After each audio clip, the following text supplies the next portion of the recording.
First at 4 today, there's potential for a new JCPS middle school in West Louisville. WDRB's Darby Bean shows us we now have an idea of where that could be built. Darby? It's this site here that is in JCPS plans. It's the former site of what the Passport site was. It's shown in a document prepared in advance of tonight's school board meeting, showing an outline of the roughly 20-acre site at Broadway and 18th Street under the label that says New Middle School in West Louisville. JCPS confirms this site is an area that the district is interested in.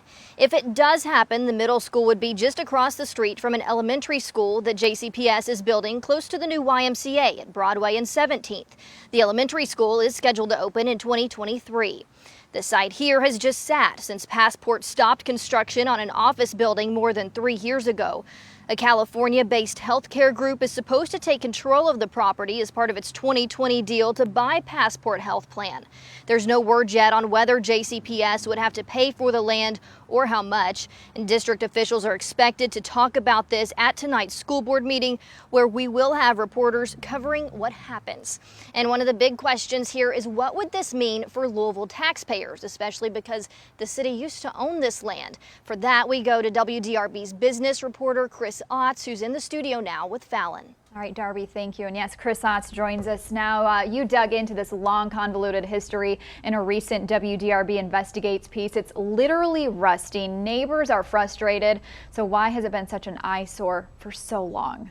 Well, it's really been a 20-year failure, actually, to develop this site.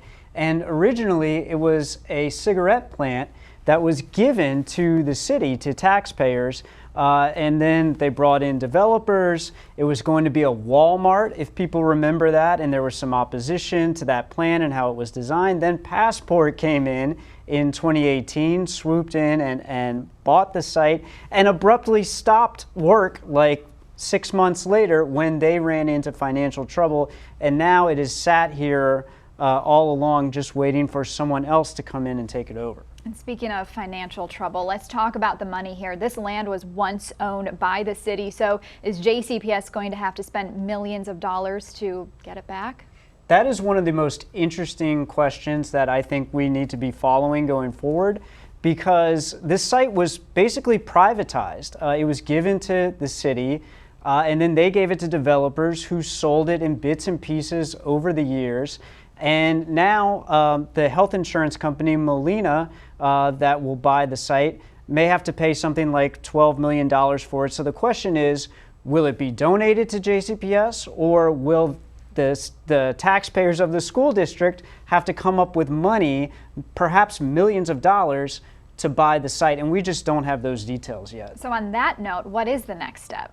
I think the next step is to look for, does the school district have a purchase agreement in place, or is this just an idea that they have at this point to get the site? How far along are they in the negotiations, and are we talking about a donation here or a sale, and how would that be funded? I guess only time will tell, and we will see what happens. Chris, thank you. Thank you.